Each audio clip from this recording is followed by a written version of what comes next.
எல்லாருக்கும் வணக்கம். எனக்கெல்லாம் என் பட விழாவில் பேசுகிறதே கஷ்டம். இதில் மற்ற பட விழாவில் பேச கூப்பிட்டானாலே என்ன பேசுறது அப்படின்ட்டு ஒரு பெரிய குழப்பத்தோடு தான் வருவோம். அது மைண்டு டக்குன்னு பிளாங்க் ஆயிரும். அதனால் என்ன மனசுலேருந்து வருதோ அதை ஷேர் பண்ணிக்கிறேன். இங்கே வந்தது லிஜோவுக்காக வந்தேன்.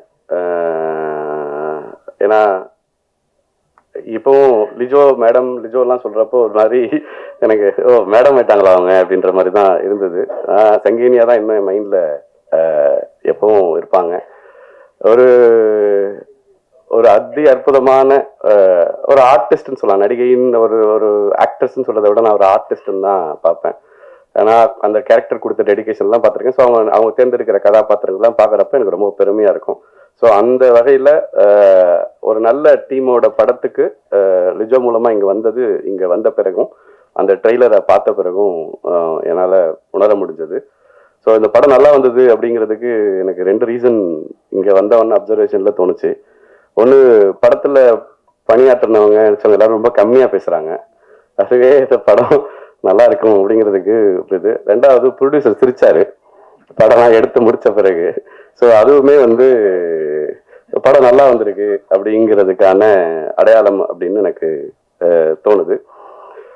இயக்குனர்கிட்ட எனக்கு அறிமுகம்லாம் இல்லை. இப்போதான் கொஞ்ச நேரம் கொஞ்ச நேரம் ராஜமுருகன் லேட்டாக வந்ததால அவர் கூட கொஞ்சம் பேசுகிற வாய்ப்பு கிடைச்சது. ஸோ அப்போ கேட்ட ஏன் ஜென்டில் உமன்னு டைட்டில் வச்சிங்க அப்படின்னு சொல்லிட்டு.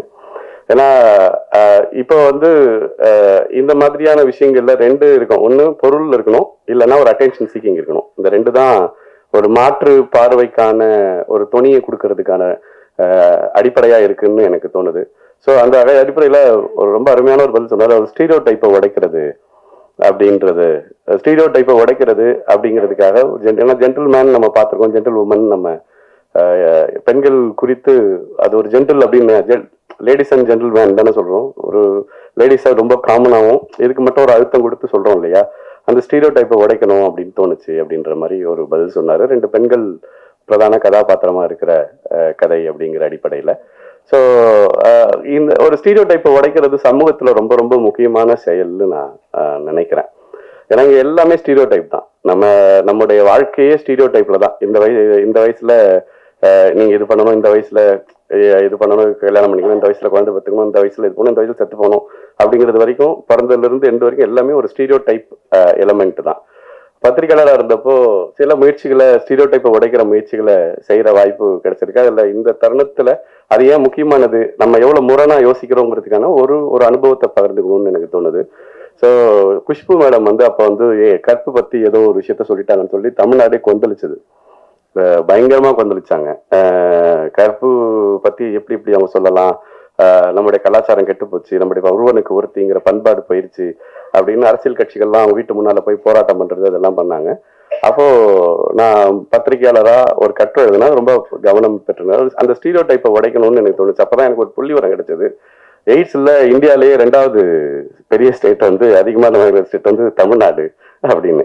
நீங்க கற்பு, கலாச்சாரம், ஒருவனுக்கு ஒருத்தின்னு இவ்வளவு பேசுறீங்களே, அப்புறம் ஏன் எய்ட்ஸ்ல 2வது இடத்துல இருக்கு அப்படிங்கிற ஒரு புள்ளி விவரத்தோட சேர்த்து நம்முடைய ஸ்டீரியோ டைப்பான இருக்கிற கருத்துக்கும் யதார்த்தத்துல நம்ம எவ்வளவு விலகி இருக்கோம். உண்மையாவே நீங்க உங்களுடைய ஸ்டீரியோ டைப்பான கருத்துக்கு இப்போ பெண்களை நீங்க கடவுளா மதிக்கிறது சொல்றீங்கன்னா அதே மாதிரி நீங்க மதிச்சீங்கன்னா பரவாயில்ல. ஆனா அத எண்ணத்துக்கும் செயலுக்கும் இடையில ஒரு பெரிய இடைவெளிய வைப்போம். அதுதான் ஸ்டீரியோ டைப்பினுடைய பிரச்சனை. அது நமக்கு ஒரு கற்பனையை ஒண்ணு கொடுக்கும், ஆனா யதார்த்தத்துல மிக மிக மோசமா நடந்துக்கும். அதுக்கு ஆப்போசிட்டா ரொம்ப புனிதப்படுத்தும் கற்பனையில. ஸோ அதனாலதான் ஸ்டீரியோ டைப்பை உடைக்கிற முயற்சிகள் எது இருந்தாலுமே நம்ம 2 கை நீட்டி வரவேற்கணும் அப்படின்னு நான் நினைக்கிறேன். இன்னைக்கு நடந்த எல்லா மாற்றங்களுமே ஸ்டீரியோ டைப்பை உடைச்சதுதான். இவங்க படிக்கலாம், இவங்க படிக்க கூடாது, இவங்க இது பண்ணலாம், இது இவங்க பண்ணக்கூடாது இப்படிங்கிற நீங்க ஒரு சின்ன சின்ன விஷயங்கள். நீங்க ஒரு வரவேற்பு, ஒரு கல்யாணத்துக்கு போனீங்கன்னா அந்த ரிசப்ஷன்ல பெண்கள் தான் அந்த சந்தனம் தொளிக்கிறதுக்கும் இதுக்கு இருப்பாங்க. நான் பார்த்த நாள்ல இருந்து இது மாறவே இல்லை. இப்போ அதுனா அது பெண்கள் தான் பண்ணணும் அப்படிங்கிறது நம்ம மைண்ட்ல இருக்கிற இது. அது பெண்களுக்கும் இருக்கும், ஆண்களுக்கும் இருக்கும். அது அந்த இடத்துல 2 ஆண்கள் நின்னா என்ன குடிமுடிக்கு போயிருமா அப்படின்னு நான் யோசிப்பேன். இல்ல இந்த உலகம் அழிஞ்சிருமான்னு யோசிப்பேன். ஆனா அது நடக்கவே நடக்காது.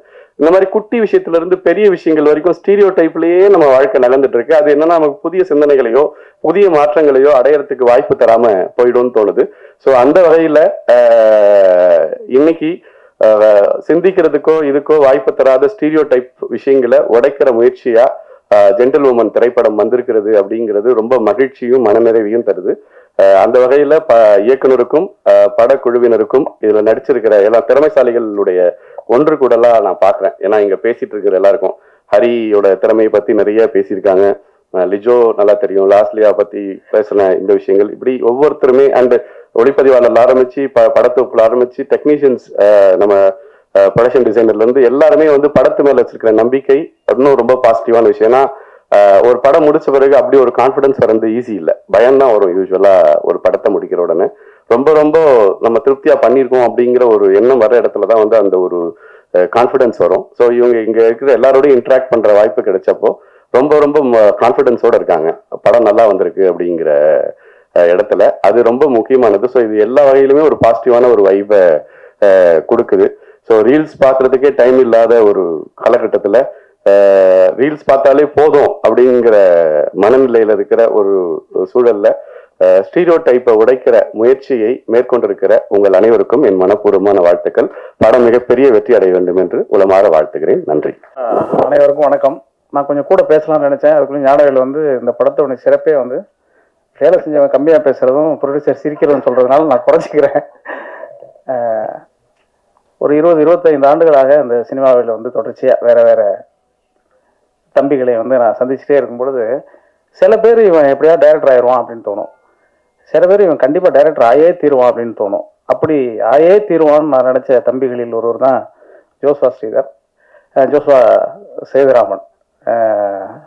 பொதுவாக வந்து நிறைய விஷயங்களை வந்து சொல்லலாம், இந்த படத்தை பற்றி நிறைய பேசக்கூடாது அப்படிங்கிறது என்ன காரணம்னா, இந்த படத்தை வந்து பார்த்துட்டு நீங்கள் எல்லோரும் பேச வேண்டும் அப்படிங்கிறது தான் இது ரொம்ப முக்கியமான ஒரு விஷயம். பொதுவாக எல்லா நல்ல படங்களையும் புதிதாக வரக்கூடிய இயக்குநர்களுடைய படங்களையும் நீங்கள் எப்படி தாங்கி உங்கள் தோல் மீது சுமப்பீர்கள்னு தெரியும். அதனால் இந்த படத்தை வந்து நிச்சயமாக அவங்க எல்லோருக்கும் பிடிக்கும் அப்படின்னு. அதை தாண்டி வந்து இந்த படத்தில் சம்மந்தப்பட்டிருக்கக்கூடிய தொழில்நுட்ப கலைஞர்கள், அது ரொம்ப இது வந்து ஒரு வழக்கமாக எல்லா படத்துலையும் சொல்கிறது தான், எல்லாம் ஒரு குடும்பம் மாதிரி வேலை செஞ்சோம் அப்படின்னு சொல்லிட்டு. உண்மையாகவே வந்து தனிப்பட்ட முறையில் யோசிச்சு பார்த்தா தனித்தனியாக கேட்கும்போது எல்லோரும் ஜோஸ்வா மீது வைத்த அந்த அன்பு தான் இந்த படம் அப்படின்னு நீங்கள் நிச்சயமாக சொல்லலாம். நீங்கள் வந்து லிஜோவில் தொடங்கி அமரன்ல இருந்து அருகில் இருந்து இப்படி ஒவ்வொருத்தராக வரிசையாக சொல்லிட்டு வந்தால் எல்லோருமே ஏதோ ஒரு விதத்தில் ஜோஸ்வாவை வந்து பிடிக்கும். காரணம் வந்து என்னென்னா, வேலை செய்கிறதுல இருக்கக்கூடிய அந்த கவனம் வந்து ரொம்ப முக்கியமாக இருக்கும். நம்ம கூட ரொம்ப நேரம் இருக்கிற மாதிரி இருக்கும், ஆனால் அவன் வேலையை அவன் நடத்திட்டு போயிட்டே இருப்பான், நம்மகிட்ட வேலை வாங்காத மாதிரி இருக்கும். அந்த அளவுக்கு வந்து ரொம்ப கவனமாக வேலையை செய்து ரொம்ப சிறப்பாக அந்த படத்தை கொண்டு வந்திருக்காரு. நானும் வந்து முதல்ல ஒரு 20 நாளுக்குள்ள அந்த படத்தை முடிச்சிடலான்னு சொல்லும்போது இதெல்லாம் சாத்தியமே இல்லை, அப்படியெல்லாம் நீ ஒரு பட்டத்தை போட்டுட்டு படம் எடுக்காத பண்ணலாம் கூட சொன்னேன். இல்லைன்னே முடிச்சிட முடியும் அப்படின்னு சொன்னால், அதுக்கு பிறகு நம்ம ஸ்ரீதர் அதாவது கேமராமேனுக்கு அழைச்சிட்டு வந்து சொன்னோடனே அவருக்கும் முதல் படம் இது. வேற நிறைய படங்கள் வெளியிட்டு வந்தாலும் இதுதான் தனியாக அவர் செய்யக்கூடிய படம். இதெல்லாம் சாத்தியமாங்கிற பதட்டம் எங்களுக்கு எல்லாருக்குமே இருந்துச்சு.